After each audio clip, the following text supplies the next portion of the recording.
Bismillahirrahmanirrahim. Assalamualaikum warahmatullahi wabarakatuh. Teman-teman sekalian, alhamdulillah pada kesempatan sore hari ini saya bisa menyapa kembali teman-teman semua. Jadi ketika rekaman ini dibuat, ini pada sore hari teman-teman sekalian, sekitar jam setengah 5 sore. Oke, jadi saya ingin berbagi sharing pengalaman dari apa yang saya amati selama saya mementori sebuah kelas, yakni SFF, Sekolah Financial Freedom. Jadi kelas ini sebenarnya saya buat untuk berbagi pengalaman kepada siapa saja yang dia mau untuk mendengarkan pengalaman saya, bagaimana saya mengelola keuangan. Dari yang awalnya itu tidak tahu, jadi kemudian menjadi tahu, melaksanakan apa yang diketahui sampai akhirnya menjadi sebuah habits dalam mengelola keuangan, dan itu saya rasakan bisa membuat keuangan saya menjadi lebih baik daripada yang sebelumnya. Jadi saya membuat kelas ini untuk berbagi, dan kelasnya ini berjalan selama 12 bulan, di mana setiap bulan teman-teman berkontribusi untuk membayar sangat kecil sekali ya, Rp15.000. Itu sekedar teman-teman untuk mentraktir saya ya setiap bulan. Alhamdulillah kelas ini sudah diikuti oleh banyak peserta, di mana mereka dari berbagai latar belakang profesi yang beragam, kemudian dari beberapa kota yang berbeda juga. Nah, selama saya memandu kelas Sekolah Financial Freedom ini teman-teman, ada satu hal yang saya evaluasi, saya amati, bahwa ternyata untuk bisa pinter mengelola uang, jago mengelola uang, bahkan bisa menjadi kaya gitu ya. Siapa sih yang nggak mau pengen jadi kaya? Pasti semuanya pengen kaya gitu ya. Ternyata untuk bisa mengelola keuangan dengan baik dan benar itu ada harganya. Ada harganya. Berapa mas harganya? Apakah 100.000, 1 juta, 2 juta? Mungkin teman-teman berpikir bahwa yang dimaksud dengan harga di sini itu adalah rupiah ya. Tapi yang saya maksud bukan itu. Tidak melulu harga yang dimaksud kalau kita pengen mengelola uang itu dengan baik, dengan bagus.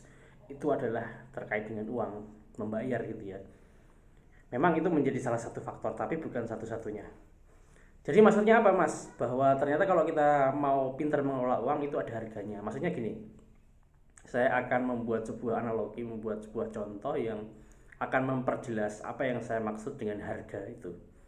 Begini teman-teman, teman-teman tahu ya seorang artis binaragawan ya, kemudian ototnya besar, six packs gitu lah ya istilahnya, badannya keren bagus gitu ya. Adrei tahu ya teman-teman sekalian. Pertanyaannya adalah, teman-teman kalau mau pengen jadi seperti Adrei, apa yang harus dilakukan?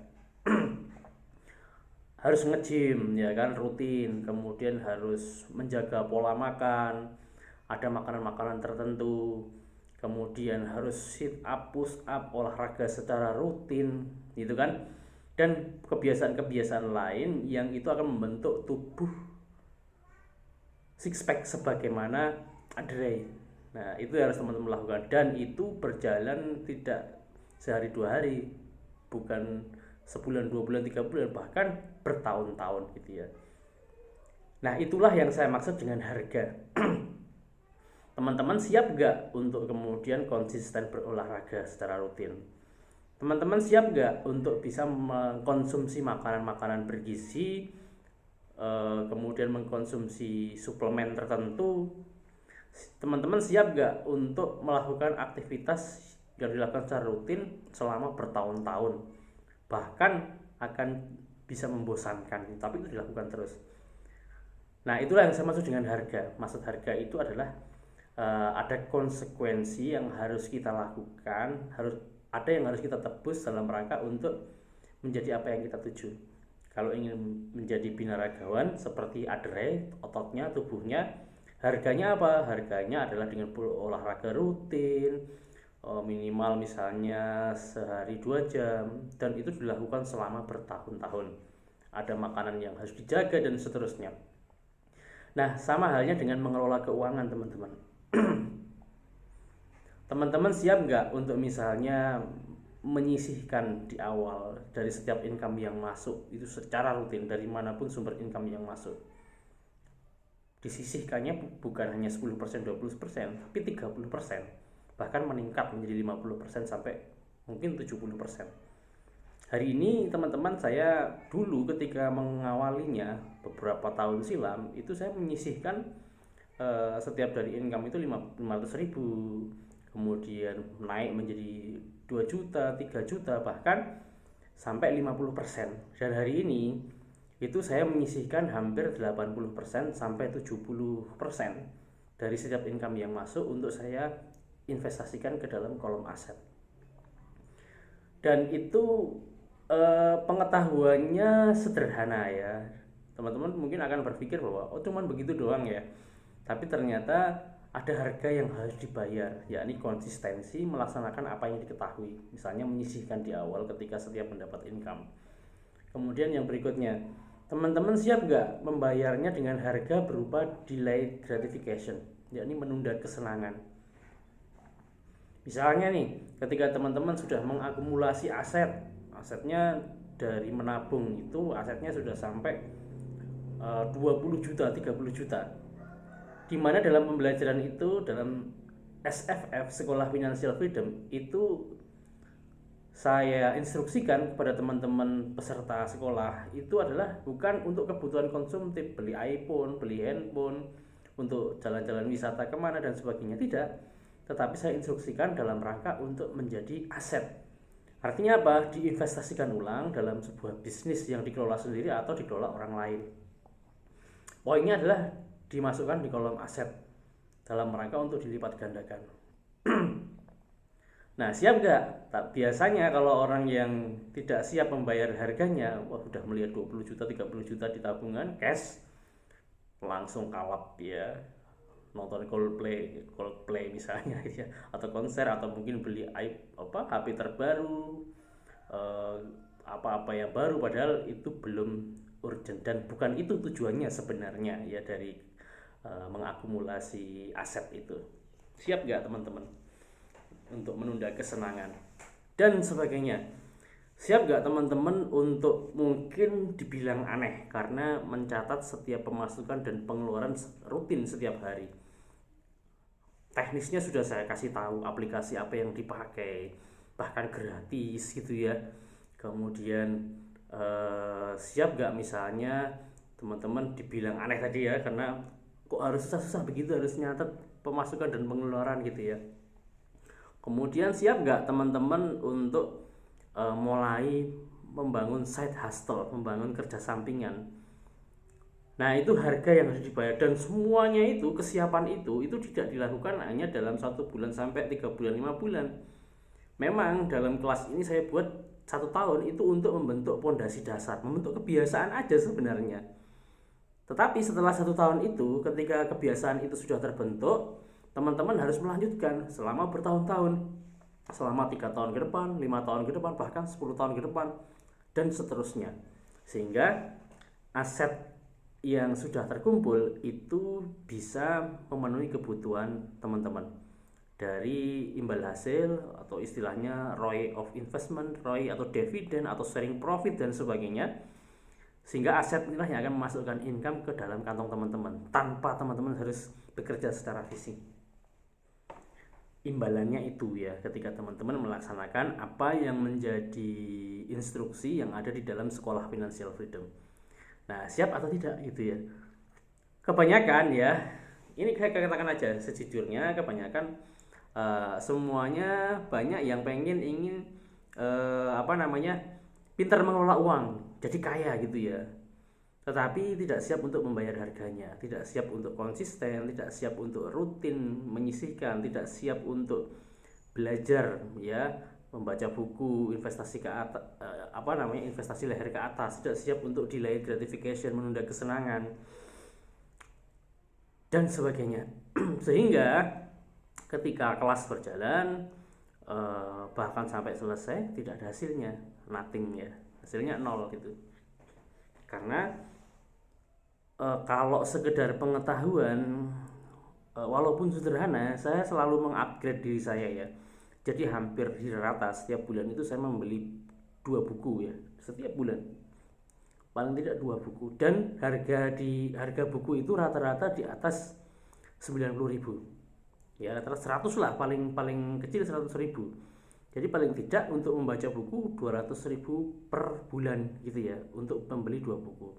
Padahal saya kalau membeli buku dalam 1 bulan bisa lebih dari 2 gitu ya. Itu membeli ya untuk mengupgrade pikiran, untuk mengupgrade pengetahuan, skill ya, untuk memperkuat pikiran saya bagaimana tentang mengolah keuangan dari membaca banyak buku financial planning. Nah, teman-teman yang bergabung di sekolah Financial Freedom hanya 1 tahun per bulan 15.000 rupiah, dan itu sudah mendapatkan informasi dalam bentuk teknis ya.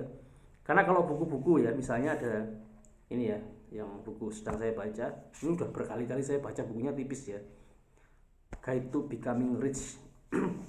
Itu bisa jadi isinya filosofis ya. Jadi apa itu aset, apa bedanya kelas kuadran kiri dan kanan, pikiran-pikiran apa aja yang membentuk seseorang itu menjadi seorang employee, pikiran seperti apa yang harus dibentuk untuk menjadi seorang entrepreneur, investment ya, berinvestasi dan sebagainya, filosofis. Nah, kemudian saya membaca banyak banget buku yang bahkan sampai ke level teknis ya, berinvestasi pada apa dan seterusnya, dan itu sudah saya pilih, sudah saya saring. Tidak semua informasi dari buku yang saya baca itu saya terapkan. Dan saringan pertama tentu saja adalah hukum syariat ya, dalam arti misalnya saya tidak berinvestasi pada aset saham ya, di dalamnya ada reksadana, kemudian ada peer to peer lending, di mana akad-akad di dalam pandangan Islam itu bermasalah, termasuk di dalamnya ada transaksi ribawi. Nah, dalam buku-buku yang saya baca itu mungkin dianjurkan dalam membentuk passive income, misalnya dengan memasukkan uang, mengakumulasi aset dalam bentuk deposito 1 miliar.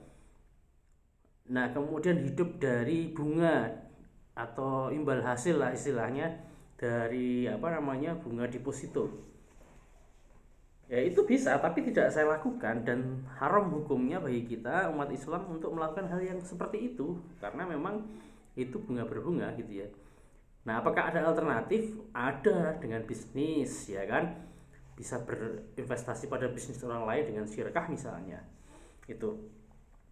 Jadi aneh banget kemarin ada seorang peserta ya, ketika diminta oleh tim saya untuk mengingatkan, tim saya mengingatkan setiap bulan iuran 15.000 ya, 15.000. Kemudian peserta itu bilang padahal materinya sudah ada, dan dia mungkin nggak menyimak ya, sekedar pengen tahu aja tapi nggak melaksanakan, malah bilang ini kelas apa kok hanya diisi dengan video-video saja dan sebagainya.